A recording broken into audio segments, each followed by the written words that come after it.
Novembre 2024, Rheinmetall annonce des profits records. Le Léopard 2A8 sort des chaînes de montage. 66,5 tonnes de technologie de précision allemande. Mais si vous ouvrez la boîte de vitesse, vous découvrirez quelque chose d'étonnant. La technologie de base du synchroniseur remonte à 1942. ZF Friedrichshafen, Zahnradfabrik, un nom qui signifie littéralement manufacture d'engrenages. En 84 ans, aucune nation de l'OTAN n'a versé un seul euro de droit de licence. Pas un seul. Aujourd'hui, je vais vous montrer la lignée technique documentée de l'usine Panther à Friedrichshafen, à chaque char de combat moderne du monde occidental. Accrochez-vous, cette histoire va vous surprendre. Laissez-moi vous montrer quelque chose. 1942. Une usine au bord du lac de Constance. ZF Friedrichshafen fait face à une tâche impossible. Le nouveau char Panther a besoin d'une boîte de vitesse capable de déplacer 45 tonnes à 55 km/h. Le problème, aucune boîte de vitesse existante ne peut supporter cette charge à cette vitesse. Les ingénieurs de Ferdinand Porsche et MAN ont développé un moteur, le Maybach HL230, 700 chevaux, 12 cylindres, fonctionnant à l'essence, un monstre de moteur. Mais sans une boîte de vitesse capable de transmettre cette puissance aux chenilles, le moteur est inutile. ZF relève le défi. Ce qu'ils vont développer changera à jamais l'industrie des chars, le ZF AK7-200. Cette vitesse avant, une marche arrière, mais ce qui était révolutionnaire, ce n'était pas le nombre de vitesses, c'était la synchronisation. Imaginez-vous, 1942, les conducteurs de chars devaient faire du double débrayage pour changer de vitesse. Chaque changement de vitesse prenait des secondes. Au combat, ces secondes pouvaient être mortelles. Un conducteur de T-34 mettait 4 à 5 secondes pour changer de vitesse. Le Sherman en demandait 3. Mais le Panther, avec la boîte de vitesse ZF, moins d'une seconde, ZF a résolu ce problème avec une solution élégante. Des anneaux de synchronisation, en alliage de laiton, avec un coefficient de friction précis. Les engrenages étaient amenés à la même vitesse de rotation avant l'engagement, plus de double débrayage, un levier, une transition fluide. Les spécifications techniques étaient impressionnantes. Couple maximal de 1200 Nm. Efficacité de transmission de 96%. Poids de seulement 750 kg pour une boîte de vitesse de cette catégorie de puissance.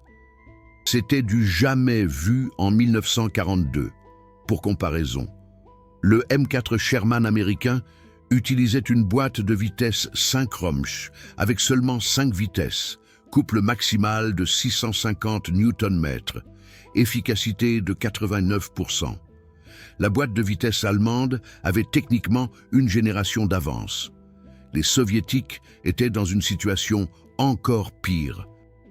Le T-34 utilisait une boîte de vitesse à crabot, aucune synchronisation. Les conducteurs avaient besoin de semaines de formation uniquement pour changer de vitesse. Par température négative, le changement de vitesse devenait un calvaire. Certains conducteurs de T-34 utilisaient des marteaux pour déplacer le levier de vitesse. Mais le ZF AK7-200 avait un autre secret, la direction, dans le Panther. La boîte de vitesse était directement reliée au système de direction à rayon unique MAN. 2 leviers. En tirant sur un levier, la roue motrice correspondante était ralentie. Le char tournait, simple, précis. Un conducteur pouvait diriger le colosse de 45 tonnes avec 2 doigts. Le Tiger Im utilisait un autre système. Le Maybach Olvar OG40, 12, 16, 8 vitesses avant, 4 vitesses arrière, semi-automatique, commandé hydrauliquement, plus complexe, plus cher. Plus difficile à entretenir, mais c'est là que ça devient intéressant. Le Waffenamt a testé les 2 systèmes. Waproof 6 a comparé le ZF AK-7-200 avec le Maybach Olvar pour le Tiger II. Les résultats, le Maybach offrait de meilleures caractéristiques de conduite dans des conditions de charge extrêmes. La direction hydraulique était plus douce, mais le système ZF était plus fiable. Moins d'hydraulique complexe, entretien plus simple sur le terrain, moins de pannes. Dans une guerre où chaque char comptait, la fiabilité valait de l'OR. La décision a été prise en faveur du Maybach pour le Tiger II, mais le ZF est resté dans le Panther. Et le Panther a été construit en plus grand nombre. 6200 boîtes de vitesse ZF AK-7-200 ont été produites jusqu'à la fin de la guerre, chacune fabriquée à Friedrichshafen, jusqu'en avril 1944. Ce mois-là, tout a changé. Les bombardiers alliés ont frappé l'usine Maybach. Arrêt de la production pendant plusieurs mois. Puis, ils ont frappé ZEF. L'usine de boîtes de vitesse a été gravement endommagée. Des centaines d'ouvriers sont morts. Les chaînes de production étaient en ruine. La production de Panther a été interrompue, pas à cause du manque de châssis, pas à cause du manque de tourelles, à cause du manque de boîtes de vitesse. Le ZF AK-7-200 était tellement crucial que sa perte a paralysé toute la production de chars. Mais c'est là que commence la vraie histoire. Mais 1945, les troupes américaines atteignent Friedrichshafen. La ville au bord du lac de Constance est stratégique. Zeppelin, Maybach, Dornier et ZF. Toutes initialement des filiales de Luftschiffbau Zeppelin GmbH. Toutes avec une technologie que les Alliés voulaient. Les Américains savent exactement ce qu'ils cherchent. Et ils le trouvent. Dans les caves de l'usine ZF reposent des plans techniques complets. Des demandes de brevets, des protocoles de test, des analyses métallurgiques, des instructions de fabrication, des procédures de contrôle de la qualité, tout ce dont on a besoin pour reconstruire la boîte de vitesse de char la plus avancée au monde. Les Américains chargent des camions entiers, des caisses sur des caisses, des milliers de documents, des photographies, des échantillons, des prototypes. L'opération Paperclip commence. Mais les ingénieurs de ZF n'étaient pas l'objectif principal. Von Braun et les spécialistes des fusées étaient au premier plan. Les experts en boîte de vitesse sont arrivés plus tard, plus discrètement, moins documentés. Ce que nous savons, au moins 12 ingénieurs de ZF ont été emmenés aux États-Unis. Leurs noms n'apparaissent dans aucune liste publique de Paperclip. Ils ne travaillaient pas pour la NASA, ils travaillaient pour l'armée, pour les troupes blindées, pour les départements de développement à Détroit et Indianapolis. Et c'est là que ça devient fascinant. 1950, l'US Army commence le développement d'un nouveau char moyen, le M48 Patton. La boîte de vitesse, un CD 850 d'Allison. Mais regardez les spécifications, vitesse synchronisée, alliage de laiton, coefficients de friction qui sont suspectement similaires. L'architecture de base, identique au concept ZF. La disposition des engrenages, copiée. Les canaux d'huile, copiés. Les anneaux de synchronisation, copiés. Aucun brevet cité, aucun droit de licence payé. Douglas O'Regan le décrit dans son livre « Taking Nazi Technology ». Les Alliés ont rassemblé des équipes d'experts qui ont passé au peigne fin l'Allemagne vaincue. Ils recherchaient des secrets industriels. Ils ont saisi des documents allant des demandes de brevets aux données de production des usines. Ils ont interrogé, embauché et parfois enlevé des centaines de scientifiques et d'ingénieurs. Le plus grand transfert de technologie de l'histoire. C'est ainsi que O'Regan l'appelle. Et il a raison. Mais l'Allemagne n'était pas la seule cible. Et les Américains n'étaient pas les seuls chasseurs. Opération Osso Aviakim, 22 octobre 1946. Les Soviétiques avaient une autre méthode. Pas de recrutement volontaire, mais une déportation systématique, un enlèvement massif. 2200 ingénieurs allemands, 6 000 membres de leur famille, 92 trains de marchandises, déportés en une seule nuit depuis la zone d'occupation soviétique, sans avertissement, sans explication, simplement emmenés. Parmi eux, des experts en transmission, des métallurgistes, des mécaniciens de précision, des outilleurs, des contrôleurs qualité, toute l'expertise d'une industrie dans un seul train. Où sont-ils allés? À Gorky, à Tcheliabinsk, à Nijni Tagil, dans les usines de chars soviétiques, sous surveillance, sans droit, en tant que prisonniers, qui devaient travailler. Et que produisaient ces usines à partir de 1947? Le T-44, le précurseur du T-54, avec un détail intéressant. La transmission était soudainement meilleure, plus fiable, la synchronisation fonctionnait, les changements de vitesse étaient plus rapides. Aucun brevet soviétique n'explique ce bond en avant. Aucun travail de recherche soviétique ne documente ce développement. Aucune invention soviétique ne justifie ce progrès.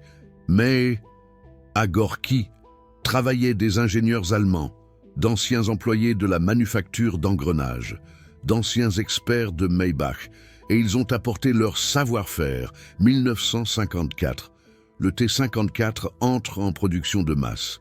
Il devient le char le plus produit de l'histoire, plus de 100 000 unités, dans des variantes qui sont encore utilisées aujourd'hui.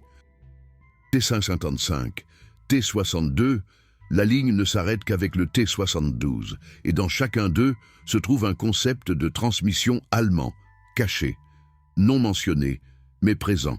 Mais revenons à l'Ouest, 1956. La République fédérale d'Allemagne fonde la Bundeswehr. L'Allemagne a de nouveau besoin de chars, mais pas américains, les siens, des chars allemands pour les soldats allemands.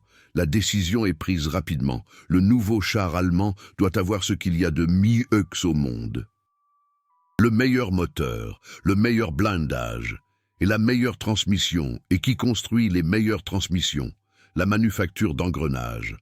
La même entreprise, au même endroit, avec certains des mêmes ingénieurs, les survivants.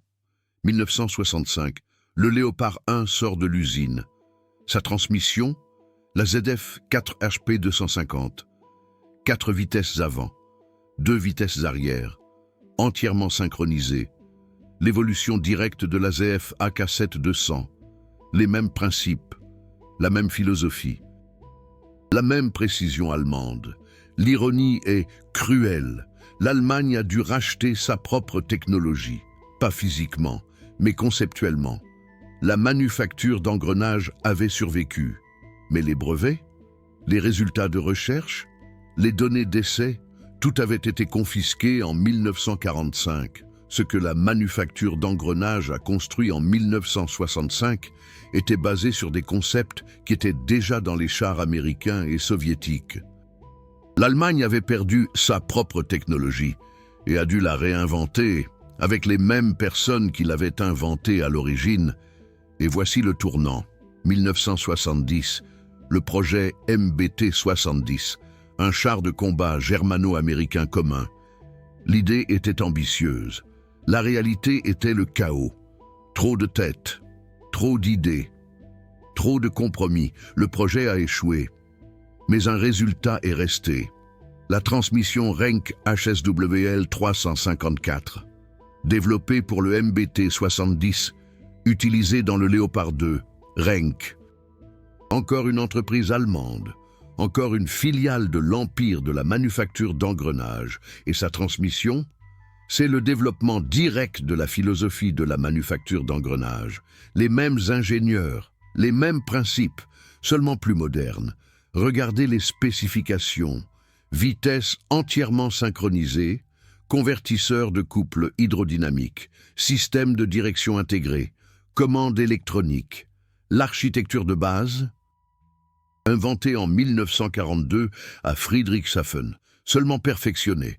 Le Léopard 2 devient le char de combat occidental le plus réussi, exporté dans 19 pays, plus de 3600 unités construites, de la Turquie au Canada, de l'Espagne à Singapour. Mais personne ne paie de redevance aux inventeurs originaux, parce qu'il n'y a plus d'inventeurs originaux, seulement des entreprises qui s'appuient sur des brevets confisqués. Et les États-Unis, le M1 Abrams, 1980. Le véhicule le plus avancé de son époque. L'arme principale? Un canon à âme lisse Rheinmetall de 120 mm. Conception allemande. Sous la désignation M256 sous licence. Pour le canon, les États-Unis ont payé des redevances. Rheinmetall existait. Rheinmetall avait des avocats. Rheinmetall pouvait négocier. Rheinmetall avait des droits qui n'avaient pas été confisqués. Mais la transmission? Une Allison X1100 3B, américaine. Construite sur des concepts qui ont été retirés d'Allemagne en 1945. Pas de redevance, pas de remerciement, pas de reconnaissance.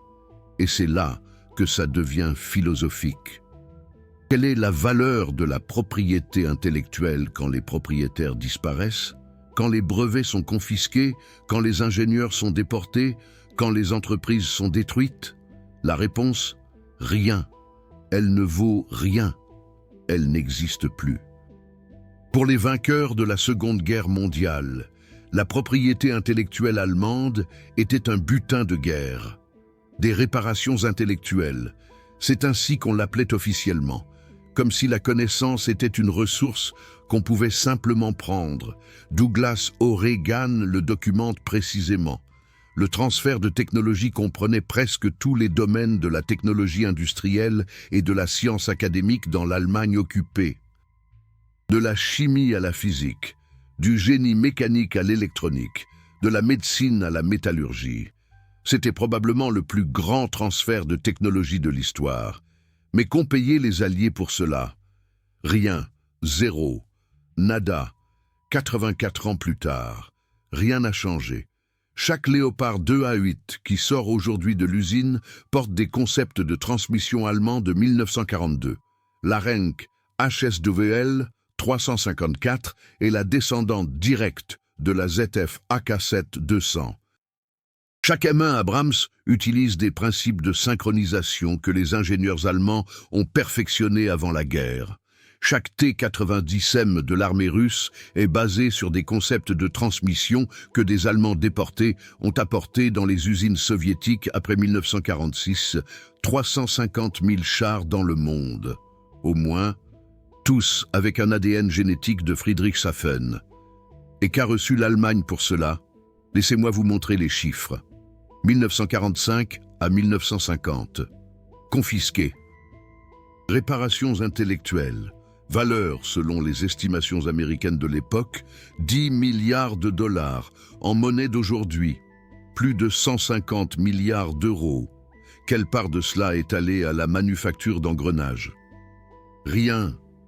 Quelle part de cela est allée aux ingénieurs allemands? Rien. Quelle part de cela est allée aux familles des experts déportés? Rien. Les ingénieurs allemands qui ont été déportés en Russie ne sont revenus que dans les années 1950. Sans compensation, sans reconnaissance, beaucoup y sont morts, de froid, de faim, d'épuisement. Mais ce n'est pas la fin de l'histoire, c'est le début. Parce que la technologie n'a pas cessé d'évoluer, et les lignes sont devenues de plus en plus complexes. 2024, l'Ukraine se bat, des Léopards 2A4 et 2A6 sont livrés. Ils se battent contre des T-72 et des T-80. Les deux camps utilisent des concepts de transmission inventés en Allemagne. L'ironie est amère. La technologie allemande se bat contre la technologie allemande. Des soldats meurent des deux côtés, et personne ne se souvient de Friedrichshafen. Mais regardons de plus près. Le Léopard 2A6 en Ukraine. Sa transmission Renk HSWL 354 transmet 1500 chevaux aux chenilles. Vitesse maximale, 72 km/h. C'est impressionnant. Mais savez-vous quoi? Le Panther de 1943 atteignait 55 km/h avec 700 chevaux. Proportionnellement, l'efficacité ne s'est presque pas améliorée. La physique est la même. Seuls les matériaux sont meilleurs. La physique de base est identique. des engrenages synchronisés, un couplage hydrodynamique, une direction intégrée. Ce que la manufacture d'engrenages a inventé en 1942 est encore la norme aujourd'hui. Après 84 ans, et c'est précisément là le problème, la technologie évolue, mais la base juridique reste inchangée. Les brevets de 1942 sont expirés depuis longtemps. Les ingénieurs sont morts. Les entreprises existent sous une forme modifiée. Qui devrait encore exiger des redevances aujourd'hui? Et à qui? La manufacture d'engrenages de Friedrichshafen existe encore. Un groupe mondial avec 150 000 employés.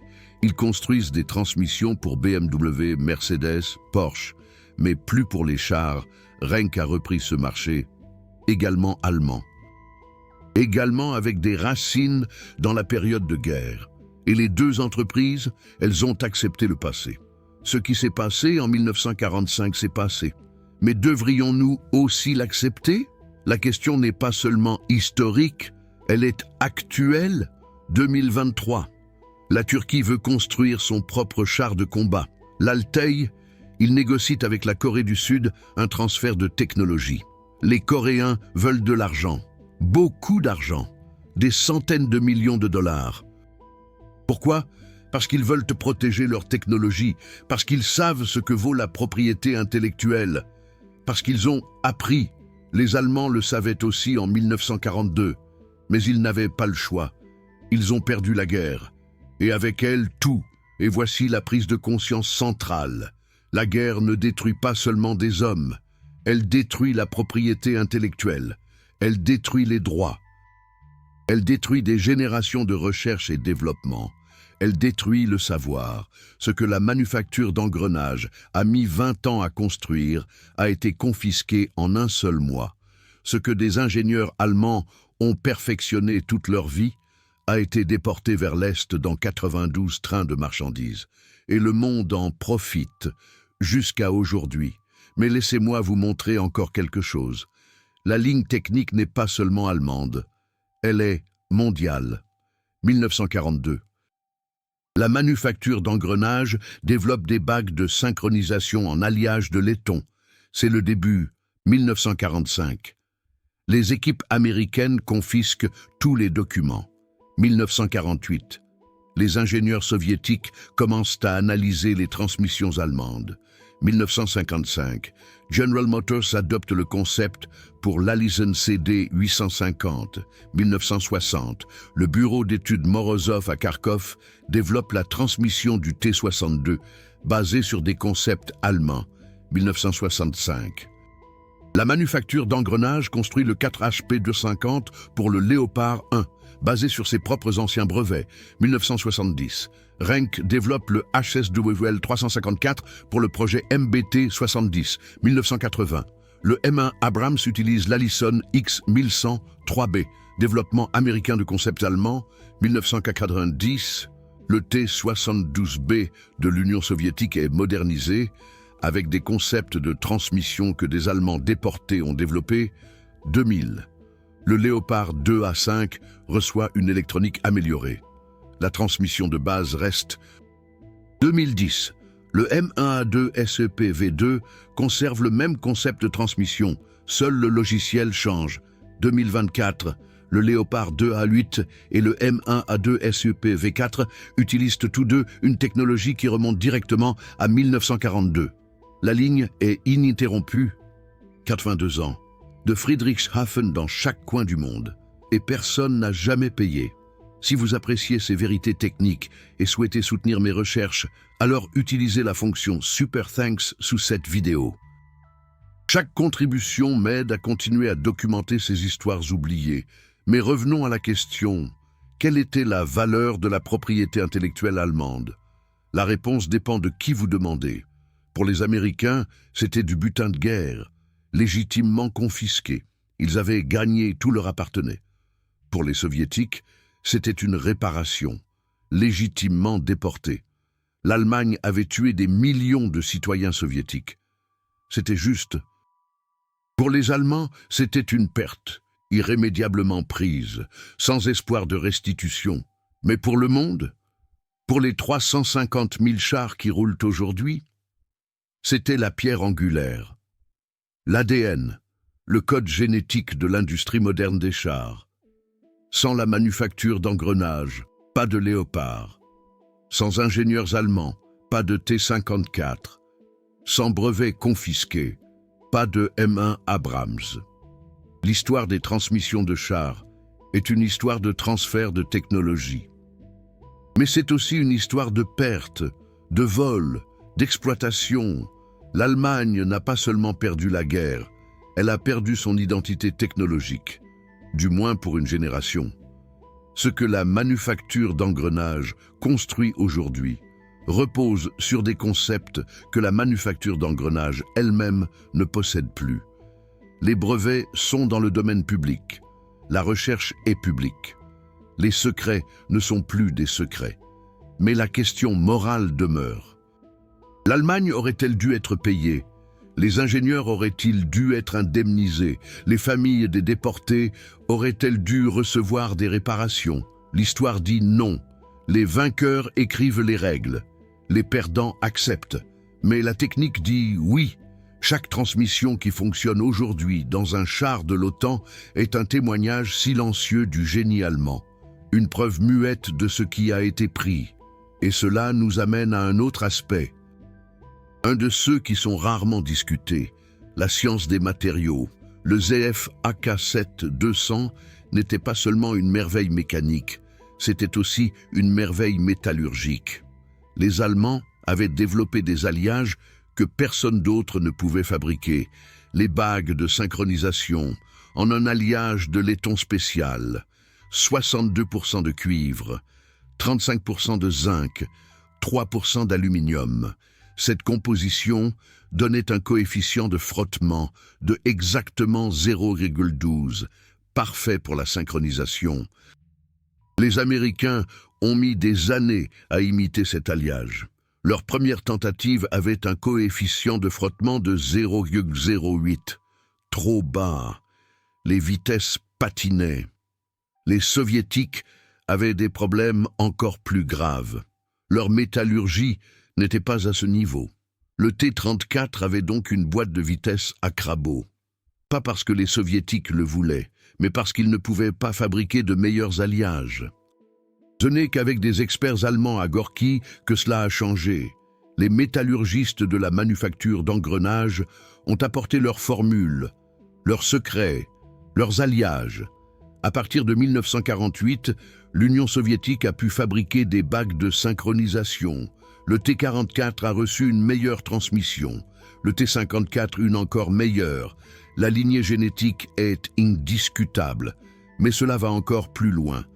Les engrenages eux-mêmes. La manufacture d'engrenages utilisait un procédé de durcissement spécial, cémentation avec du carbone.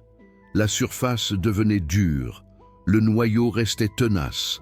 Un engrenage pouvait supporter des millions de changements de charge. Les engrenages américains de 1945 duraient 100 000 changements de charge. Les Allemands, plus d'1 million. 10 fois plus durable, 10 fois plus fiable. Et qu'ont fait les Américains? Ils ont copié le procédé, directement à partir des documents saisis. Aujourd'hui, la cémentation est une norme dans l'industrie. Personne ne se souvient d'où elle vient. Mais laissez-moi vous montrer autre chose. Quelque chose qui ne figure dans aucun livre d'histoire. L'histoire d'Henry Müller. Müller était ingénieur en chef chez Manufacture d'engrenages. De 1942 à 1945, il a travaillé sur le ZF AK-7-200. Il était l'homme qui a perfectionné les bagues de synchronisation. Son nom figure sur 3 brevets, mais 1945. Les Américains arrivent. Müller est interrogé. Ses documents sont saisis. Ses brevets sont copiés. Octobre 1946. Les Soviétiques viennent le chercher. Opération Osso Aviakim. Un train vers l'Est. Sa famille n'est pas autorisée à l'accompagner. Müller travaille 5 ans à Gorki. Il développe des transmissions pour le T-44, pour le T-54. Ses connaissances sont intégrées aux chars soviétiques. En 1951, il est autorisé à rentrer. Un homme brisé, sa femme s'est remariée, ses enfants ne le reconnaissent pas. Sa carrière est terminée. Müller meurt en 1967. Pauvre, oublié, sans reconnaissance. Mais son héritage continue, dans chaque T-72, dans chaque T-90, dans chaque unité blindée russe qui combat aujourd'hui en Ukraine. C'est le côté humain de la technologie, le côté que personne ne veut voir. Et Müller n'était pas seul. Des centaines d'ingénieurs ont partagé son sort. Leurs noms sont oubliés, leurs contributions sont anonymes, mais leur technologie perdure. Laissez-moi vous donner un autre exemple. Le système de direction du Panther, développé par MAN en collaboration avec Manufacture d'Engrenages. Un système à rayon unique. Le char pouvait pivoter autour d'un point fixe, simple, efficace, révolutionnaire. Le Sherman n'avait pas un tel système.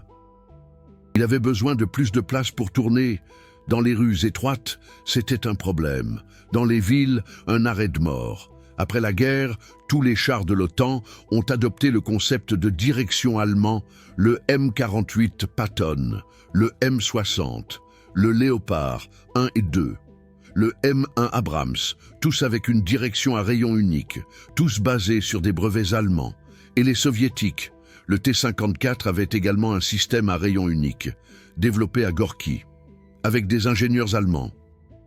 La convergence n'est pas une coïncidence, c'est le résultat d'un transfert de technologie systématique, d'Allemagne dans les deux sens, vers l'ouest et vers l'est. Mais venons-en à un autre point, un point qui est pertinent aujourd'hui, le Léopard 2A8, le tout dernier modèle, présenté en 2024. Qu'est-ce qui a changé? Le moteur est plus puissant, 1500 chevaux au lieu de 700. Le blindage est meilleur, blindage composite au lieu d'acier. L'électronique est moderne. Système de conduite de tir, GPS, vision nocturne. Mais la transmission, la Renk HSWL 354 est fondamentalement inchangée. Vitesse synchronisée, convertisseur hydrodynamique, direction intégrée. La même philosophie qu'en 1942, seulement avec de meilleurs matériaux. Pourquoi? Parce que la physique ne change pas. Les engrenages fonctionnent aujourd'hui comme il y a 84 ans. Le couple est le couple. Le frottement est le frottement. Les bases sont éternelles. Ce que Manufacture d'Engrenages a perfectionné en 1942 n'était pas une solution temporaire. C'était la solution optimale, la meilleure façon de construire une transmission de char, et elle l'est toujours. C'est le véritable héritage de Friedrichshafen, pas seulement de la technologie copiée, mais de l'ingénierie intemporelle, des solutions qui survivent à des générations. Mais voici la vérité amère. Manufacture d'Engrenages n'a rien obtenu en retour. Aucune reconnaissance. Aucune redevance. Aucune compensation. Ce qu'ils ont inventé en 1942 appartient aujourd'hui au monde. Leurs brevets ont expiré, leurs ingénieurs sont morts, leurs secrets sont publics. C'est la réalité de la propriété intellectuelle au XXe siècle. Les gagnants prennent, les perdants donnent, et l'histoire oublie. Mais nous ne devrions pas oublier, car si nous oublions le passé, nous perdons aussi les leçons qu'il contient. Et la leçon ici est claire. La technologie n'appartient à personne à long terme. Ce qui est secret aujourd'hui sera copié demain. Ce qui est breveté aujourd'hui deviendra public demain. Ce qui est révolutionnaire aujourd'hui deviendra standard demain. Manufacture d'Engrenages ne le savait pas en 1942. Ils pensaient que leurs brevets les protégeraient. Leurs secrets resteraient secrets. Leurs inventions leur appartiendraient. La guerre leur a appris autre chose. Et cela nous ramène au début. Novembre 2024. Rheinmetall réalise des bénéfices records. Le Léopard 2A8 sort de la chaîne de montage. Mais si vous regardez attentivement, vous voyez plus qu'un char de combat moderne. Vous voyez les ombres de Friedrichshafen, les fantômes des ingénieurs qui y travaillaient, les brevets qui ont été saisis, les familles qui ont été déportées, les vies qui ont été détruites. Vous voyez 84 ans d'histoire, comprimés dans une transmission. Et vous voyez une question à laquelle personne ne veut répondre. Que se serait-il passé si l'Allemagne avait conservé sa technologie? Que se serait-il passé si Manufacture d'Engrenages avait reçu des redevances? Que se serait-il passé si les ingénieurs n'avaient pas été déportés? Nous ne le saurons jamais. Ce que nous savons, c'est ceci. 350 000 chars, 84 ans, 0 € de redevance. C'est l'héritage de Friedrichshafen. C'est l'héritage du ZF AK-7-200. C'est l'héritage d'une technologie qui a changé le monde. Et personne n'a jamais dit merci. Mais avant de conclure, je voudrais soulever un dernier point, l'avenir. En 2024, la Bundeswehr prévoit d'utiliser le Léopard 2A8 comme char de combat principal. 18 unités ont été commandées, d'autres suivront. Le prix unitaire est supérieur à 20 millions d'euros. Sur ces 20 millions, environ 2 millions vont à Renk pour la transmission. C'est beaucoup d'argent. Mais vous savez quoi? Cet argent est investi dans le développement, dans la recherche, dans de nouveaux matériaux, dans une meilleure électronique, dans la prochaine génération. Les Allemands ont tiré les leçons de 1945. Ils protègent mieux leur technologie maintenant. Ils brevettent plus agressivement. Ils concèdent des licences plus soigneusement. Renk vend des transmissions à la Turquie, à la Corée du Sud, à l'Australie, et tout le monde paie des redevances. Tout le monde signe des contrats. Tout le monde respecte la propriété intellectuelle. C'est la différence avec 1945. Aujourd'hui, il y a des règles. Aujourd'hui, il y a des avocats. Aujourd'hui, il y a des accords internationaux. Mais la base technique, elle vient toujours de Friedrichshafen, de 1942, d'une époque où personne ne pensait à la propriété intellectuelle. Et cela m'amène à la dernière question. Que devons-nous aux inventeurs du passé?